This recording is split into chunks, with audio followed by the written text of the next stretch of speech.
Okay guys, first up for the video, first thing you're going to notice is that my cam isn't on right now, and it was because yesterday we got a new gameplay trailer for Cyberpunk 2077, and it is marvelous. So I wanted to give you full screen of everything that is going on here so we can enjoy this beautiful game together.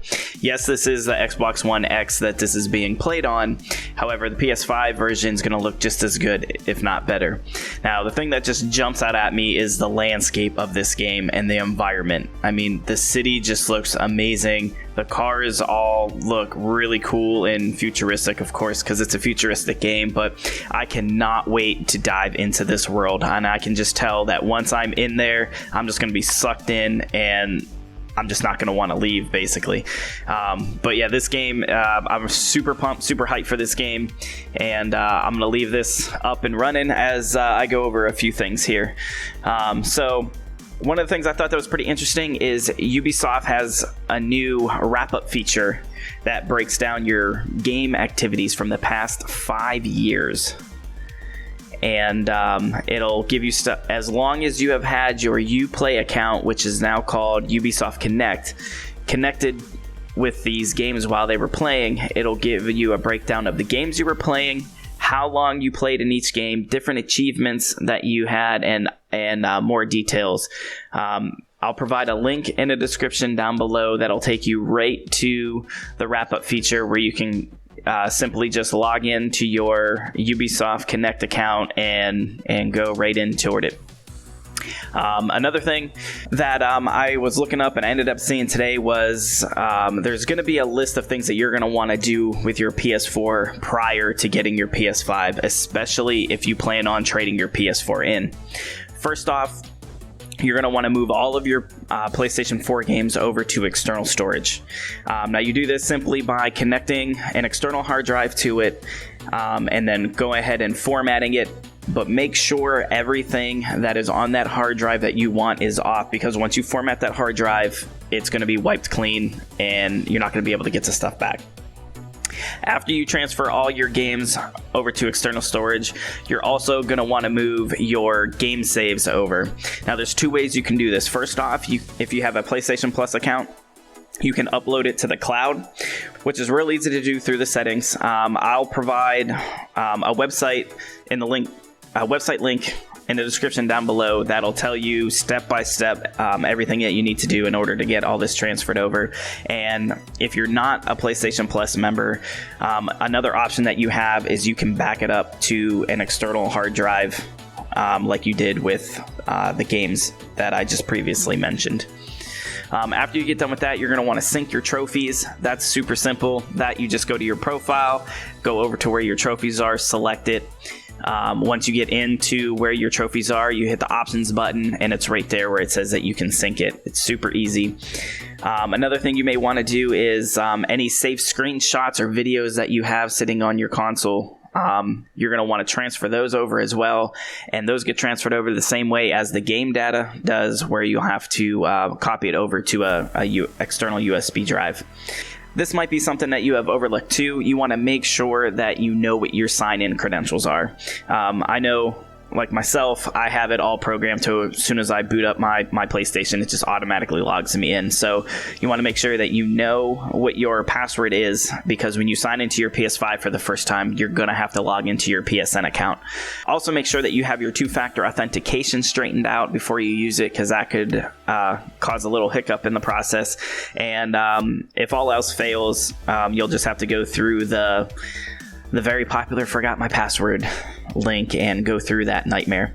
Also, if you have a PSVR, it is going to be compatible with your PS5. However, you're going to need a special adapter for it. But luckily, Sony is offering these adapters for free. You just simply have to submit a request through a website. Also, I'll link that down in the description below.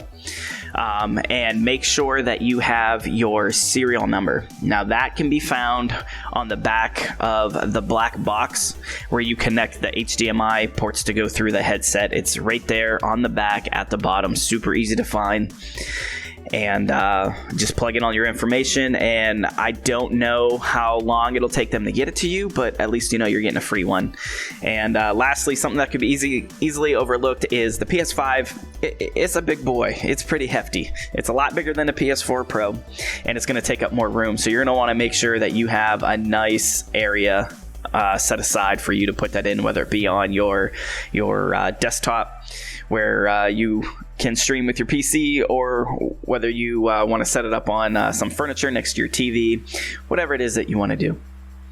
Lastly, the Game Award nominations came out, and it marked an incredible year for the PS4, and this is why I love Sony and I love PlayStation, because even though they know that their current gen console is coming to the end of its life because they have a next gen coming out, they don't hold back any games to push to the next gen, to kind of like force you to go next gen.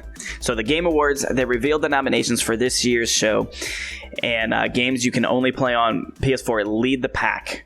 So of the 6 titles that they mentioned for the Game of the Year category, 3 of them are exclusives to the PS4, and that is going to be Final Fantasy VII Remake, which will eventually probably be not an exclusive, but as of right now, it's still an exclusive.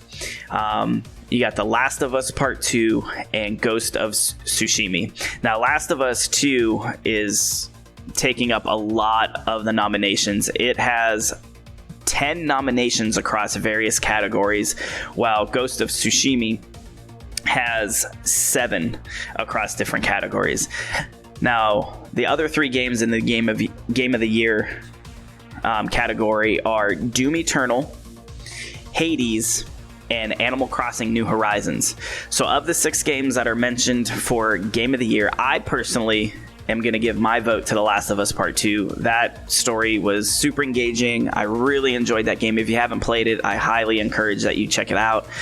But let me know in the comments below which one of the 6 that you're voting for Game of the Year, and that you're hoping will end up taking the gold medal and getting that coveted Game of the Year title.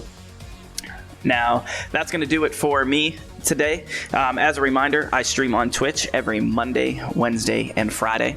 Link will be on the screen here and down in the description below.